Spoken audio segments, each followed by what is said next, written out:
Persija Jakarta resmi melengkapkan kuota 8 pemain asing mereka setelah mendatangkan kiper asing asal Brazil yang bernama Carlos Eduardo.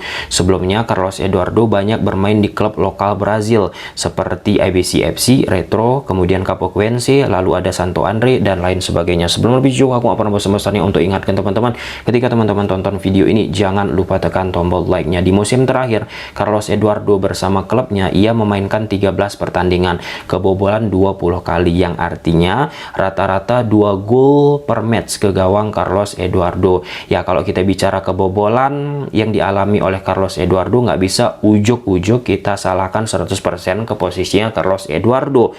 Kita perlu memperhatikan bagaimana struktur defensif yang dimiliki pertahanan klub yang dimiliki oleh Carlos Eduardo, plus dukungan gelandang bertahan. Apakah mereka mampu sebagai filter breaking secara prima sehingga menyulitkan lawan untuk bisa masuk ke daerah posisi kiper yang ditempati oleh Carlos Eduardo. Nah, apa yang dilakukan oleh manajemen Persija Jakarta? Mendatangkan sebelumnya Pedro Dias berposisi sebagai pemain belakang plus sekarang ini kiper asing, tentu untuk memperkuat lini pertahanan Persija Jakarta. Selama preseason alias Piala Presiden sudah diakui oleh Pak Panca plus yaitu Coach Carlos Peña bahwasanya lini pertahanan, lini belakang yang dimiliki oleh Persija Jakarta memiliki masalah. Secara spesifik, Carlos Peña bilang, saya setuju ada masalah di pertahanan, tentu akan ada perubahan di tim kami. Kami sudah mengevaluasi masalah yang ada selama masa pramusim. Nah, sebelumnya lagi kita juga sudah membahas bagaimana persoalan yang dialami oleh Carlos Peña ini, teman-teman, seperti deja vu. Karena sebelumnya Carlos Peña bersama Ratchaburi, klub dari Liga Thailand, Carlos Peña pun merasakan hal demikian. Bagaimana defensif pertahanan dari Ratchaburi buruk, dan itu menjadi titik fokus utamanya, memperbaiki dulu lini pertahanan, kemudian melakukan akselerasi ataupun improvement terhadap sisi attacking dan seterusnya, teman-teman. Nah, apa yang dilakukan oleh Carlos Peña di Ratchaburi coba nih diaplikasikan bersama Persija Jakarta. Persija Jakarta ya masih memiliki, aku rasa, masalah dari sisi attacking, perlu sedikit lebih rapi lagi, teman-teman. Gustavo Almeida sensasional tentunya, tetapi sangat amat emergensi bagi Persija Jakarta untuk memperbaiki pertahanan yang sempat mengalami masalah dari sisi satu lawan satu, organisasi, keputusan dari penjaga gawang yang juga banyak diperdebatkan. Nah, dalam konteks ini Pedro Dias sudah didatangkan, sudah kita ulas juga, dan sekarang kiper asing Carlos Eduardo. Ada tentu yang meragukan Carlos Eduardo, dia nggak begitu mendapatkan klub yang profesional ataupun high quality, teman-teman, tetapi perlu kita garis bawahi level antara sepak bola Indonesia sama sepak bola Brazil. Ya, ya sepak bola Brazil suka tidak suka secara teknik dasar, secara teknik permainan, teman-teman, ya mereka lebih unggul, itu harus kita akui. Termasuk Carlos Eduardo, meski ia tidak bermain di klub-klub yang high quality, teman-teman, dengan pengalamannya berusia 32 tahun, teman-teman, ya harusnya ya di atas kertas bisa memberikan impact terhadap permainan Persija Jakarta. Nah, beberapa kiper-kiper yang ada di sepak bola Indonesia khususnya Liga 1, teman-teman, banyak kan diisi oleh kiper Brazil. Contoh Edelson Maringa, kemudian Lucas Perigeri, sekarang ada Carlos Eduardo. Jadi beberapa kiper asing asal Brazil dan lain sebagainya, teman-teman, ketika datang ke sepak bola Indonesia, teman-teman, memang memberikan kesan first impression yang sangat amat oke. Itu diharapkan nih ke posisinya Carlos Eduardo dengan segala kritikan ataupun bagaimana kualitasnya ya nantinya bersama Persija Jakarta. Di garis bawahi, kalau kita bicara membeli pemain asing itu gambling, tanya dengan semua manajemen klub, gamblingnya seperti apa, Bang Tom?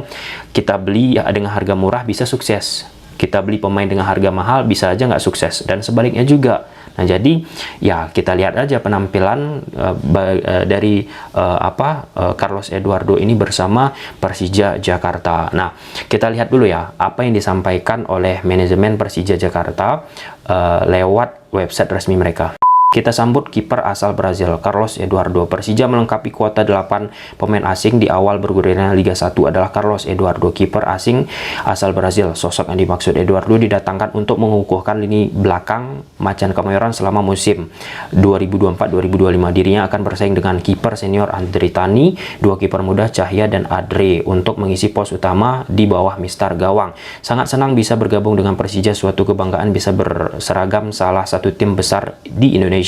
Saya akan lakukan yang terbaik dalam latihan dan pertandingan. Persija adalah klub di luar Brazil pertama yang ia bela. Sebelumnya ia bermain di ABC, Retro, Santo, kemudian Recife, Brazil Velotas, kemudian ada Faro, kemudian ada Concordia. Direktur Persija Pak Panca berharap kehadiran Eduardo bisa menjadi solusi dari catatan negatif tim besutan Carlos Peña di masa pramusim.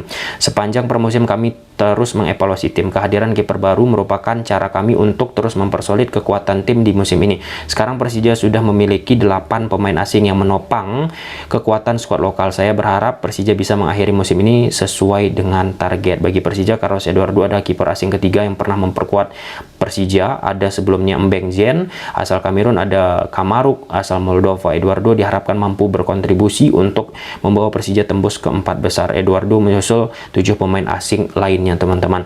Ya, itu statement dari Direktur Persija, yaitu Pak Panca. Nah, aku sempat juga melakukan interview eksklusif, jarang-jarang beliau mau, teman-teman, bersama CEO Arema FC, yaitu Mas Iwan Budianto. Mas Iwan Budianto dengan manajemen pelatih Arema tentunya melakukan analisis yang sangat amat mendalam, aku rasa, teman-teman, di kala mereka merekrut kiper asing. Arema ini kuat karena selalu karakter pemain itu berpikir pemain kipernya itu bagus. Jadi kan klub ini berkibar di eranya Kurnia Mega waktu itu. Itu kemudian ketika Kurnia Mega tidak ada dan kita tidak memasukkan kiper yang bagus, itu selalu terseok-seok. Akhirnya kita bersepakat nih bahwa satu slot asing dari waktu itu masih 6 ya, regulasinya belum 8 ya. Jadi satu slot asing itu kiper. Anda sepakat nggak? Jadi kalau yang lain main 6 pemain, kita cuma main 5 nih pemain lapangannya nih. Klub yang lain 6.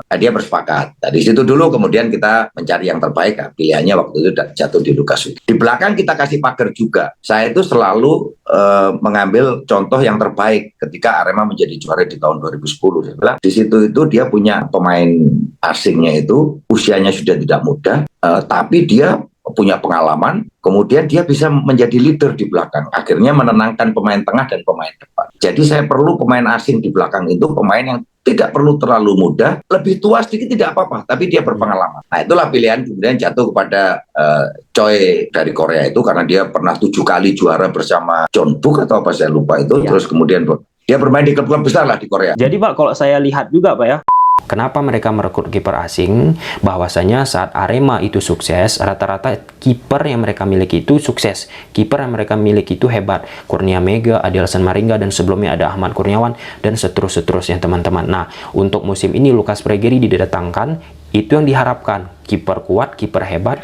bisa mendongkrak prestasi Arema FC. Kemudian dua center back asing yang dimiliki oleh Arema, ada Choi dan Thales, itu pun diaplikasikan sesuai dengan pengalaman sejarah yang dimiliki oleh Arema FC. Tahun 2009-2010 Arema ada Fierjanka, salah satu back senior, teman-teman, yang mampu memberikan impact terhadap permainan Arema, keseimbangan, kesulitan di lini pertahanan, dan pemain senior tersebut bisa memberikan rasa aman terhadap pertahanan. Nah, akhirnya didatangkanlah Choi, usia 36 tahun dengan berbagai pengalaman yang sudah ia dapatkan di Liga Korea, banyak sekali juaranya. Nah, harapan dari manajemen dengan mendatangkan Choi sekelas seperti Fierjanka, role modelnya, teman-teman, lalu ada Lucas Pregeri, ini bisa memberikan rasa aman, rasa tenang terhadap pemain tengah, pemain depan pada saat melakukan akselerasi ataupun tekanan. Nah, ketika pemain-pemain tersebut aman, merasa kuat nih pertahanannya kan, akan lebih mudah untuk bisa melakukan improve perkembangan terhadap apa yang diinstruksikan oleh pelatih. Nah, itu pandangan dari manajemen Arema FC kenapa mereka mendatangkan kiper asing. Nah, untuk kita bicara konteks Persija Jakarta, beberapa musim terakhir, khususnya kita bicara musim kemarin saat Persija masih bersama Thomas Doll, Andre Tani banyak melakukan kesalahan-kesalahan yang patut amat disayangkan teman-teman. Dan keputusan-keputusan dia pun harusnya tentu sekelas Andre Tani nggak melakukan hal demikian. Ya, nggak salah juga bagi seorang Carlos Peña untuk memperbaiki hal tersebut tanpa memikirkan mendang-mending, karena di posisi sekarang ada juga yang bilang mending nggak usah mendatangkan kiper asing, perkuatkan saja di sektor tengah. Andre Tani masih oke. Ya, kalau kita bicara soal itu teman-teman, Thomas Doll bahkan gusar di musim lalu teman-teman. Thomas Doll secara substansi bilang ini mungkin untuk pertama kali sepanjang karir kepelatihan saya banyak pemain-pemain melakukan kesalahan tersebut akhirnya membungkam Persija Jakarta kalah. Nah, dari itu kita bisa mendapat sebuah gambaran, ya, untuk musim ini jangan lagi melakukan kesalahan-kesalahan. Orang pemain sosok yang paling penting untuk membangun serangan awal kali yang menyentuh bola tentu salah satu kiper kan, penjaga gawang dalam restrukturisasi build up yang coba dilakukan oleh Persija Jakarta. Nah, Carlos Eduardo ya tentu harapannya logika teman-teman lebih baik nih daripada Andre Tani, tetapi Andre Tani pun harusnya tentu mengupdate dirinya, tidak jiper, tidak panik, ya membuktikan kalau misalnya Andre Tani pun oke nih ketimbang Carlos Eduardo yang amat aku sayangkan bagaimana posisi dari Cahya Supriyadi, kiper-kiper Persija yang lain lah selain dua inti Andre Tani dan Carlos Eduardo, ya bakalan sangat amat sulit sih mereka bersaing. Menit mereka pun sudah tipis sebelumnya, ini akan kemungkinan tipis kembali. Ya, perjalanan Carlos Eduardo menarik sih ya, melihat setelah kiper-kiper asing banyak di Persija dan sebelumnya juga, bukan sebelumnya, di Liga Indonesia pun sekarang bertaburan kiper asing. Kenapa sih kiper asing menjadi sangat amat penting perannya di sepak bola era modern sekarang teman-teman? Bagi klub-klub Liga Indonesia, salah satu ketenangan yang mereka miliki, kemudian footwork mereka, lewat kaki mereka bisa mereka untuk mendistribusikan bola. Nah, beberapa kali kiper-kiper lokal kita ketika diberi kesempatan itu sering panik. Nah, itu yang menjadi problem untuk bisa memainkan prinsip taktikal bagi seorang pelatih.